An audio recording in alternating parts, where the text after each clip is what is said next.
Hey viewers, welcome back to the channel.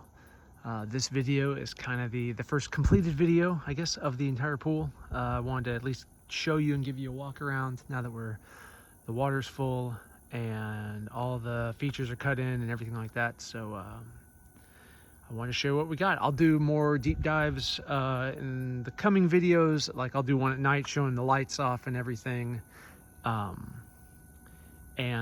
do one, like I've promised you, a deep dive on the sub panel and the equipment pad, and I'll cover all the automation there too for like handling the water features and all that kind of stuff. So we'll do all that in that video. For this video, we are just gonna show you the pool so you can hear it in the background. Pump's running, right? Running about 30%. I'm loving the variable speed pump. So here it is, full and ready, just in time for fall and winter. But the kids have already gotten some swim time in, so that's been good. So you got the handrail installed, right? Steps cut out. So there's kind of what that finished product looks like. You can see the gasket and the strips and everything.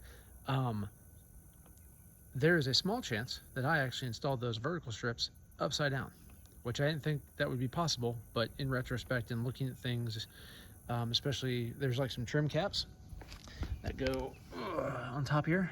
I think the instructions were not very detailed, so there's some trim caps that go here, but they don't fit like this. But thinking about it, if this strip was flipped around the other way, the way the screw patterns are, they might. So that could be a possibility. I don't think it's a big deal.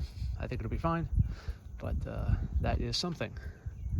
So kind of walking around, you could see the wrinkles in the shallow end, the liner. So we got liner wrinkles, and that's going to be a project to try to get out.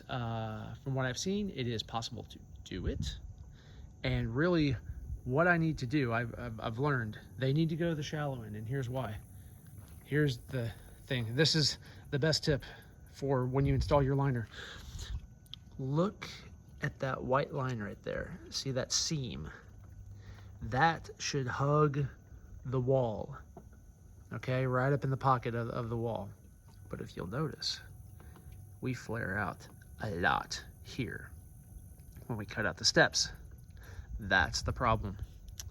We should have pulled these things a lot tighter and really stretched that liner out and worked the wrinkles that way, you know, toward the steps. So that was my screw up, and that's why I have these wrinkles. The deep end and everything, all that's fine. It's supposed to be as tight as it is, and all that's good. So this was a problem. And so I've seen some videos where you can basically get in there with some water socks and a plunger, and you can kind of slowly work those wrinkles, you know, to the edges or whatever. So that will be a long-term project to try to do that. And I imagine once I get all the wrinkles, like where it's all bubbled up kind of at the edge there, what I could really do maybe is actually and I'd have to like drain the pool down for this to basically try to, could I pull that bottom strip, pull liner material up somehow, right, and basically reset it to retension it.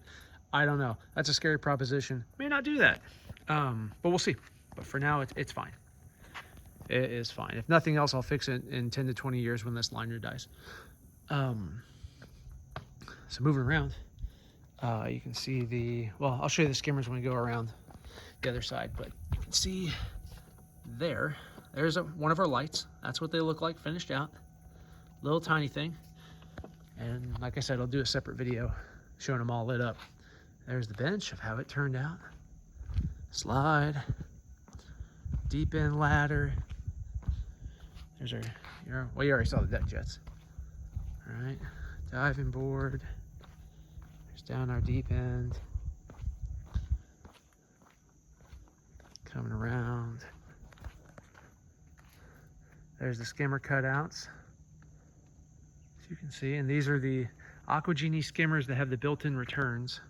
So you can see there's a little slit on the bottom, you know, right below where the suction comes in, and it's actually shooting water out and angled down in the pool. So that is, that's what those look like. I'm just gonna bring you around here. Overall, turned out pretty good, especially for the first one. I think it turned out okay. This is also with all the salt in it. Just for your reference, for those that care, so the pool is 27,443 gallons. I used 19 bags, 19 40-pound bags of salt, and that got me to a salt level that is a little high. I'm sitting around 3,600 parts per million, and I should be more like a max of 32. So it's high. It's not insurmountable high. From what I've read, once you get into the 4,000, 4,200 range, at that point you want to start thinking about diluting the water. So I'm just going to leave it for now. And then as rain happens and whatnot, we'll balance it out. So my recommendation, like if I had to do it over again, I tried to meter this. I would have taken it just a little slower. So I added 17 bags to start, mixed it all in real good, ran the pump for a while, and then tested it and added in 2 more bags. What I really should have done, because I didn't realize, at least with my system, the salt system, it actually does tell you parts per million when it's going versus having to just manually test the water. So what I would have done, and what I should have done, is 17 bags, and then I should have ran it for longer and then look at the data from that salt cell and then adjust accordingly. Because I think the sweet spot would have been 17 or 18 bags, not 19, but that's okay. Not much else to tell you. This is the pool. There's Smokey. I don't think she's gonna get in, but who knows. So that's what we got. That's the pool. Like I said, next videos I'll do one at night showing the lights, and then I'll do a deep dive on the equipment pad and the automation. And honestly, that's going to be it for this pool series. Until I do more, I guess I could talk about future plans, just cause, and I don't know when this is going to happen, right? Because money, right? But future plans. So we talked about having a rock waterfall there, right where the pipe is. I would love to, right there, be able to put a pool house to where I could, have outdoor kitchen, have a closed-in rec space that could be opened to the outside, outdoor bathroom, outdoor shower, and then maybe some sort of, apartment as a second story above. I think that would be pretty cool. So those are the dreams, right? You take one thing at a time. So, but stay tuned, and rest assured, if I get there, I'll film it, just like I've been filming everything else. So again, thank you all for watching. If you like the content I've given you, if you've liked this pool series so far, please consider liking the videos, sharing the videos with your friends, subscribing to the channel. All this helps out the channel, to get more notice, get more, I guess in the recommendation section on YouTube, hacking the algorithm to get more views, and more views is honestly more ad revenue and more money for the channel. And so anything you can do to help out in that regard, I greatly appreciate it. Hopefully you found value in the content I've given you. If you really like the content, you can also help out the channel by doing your Amazon shopping via our affiliate link that is in the show notes.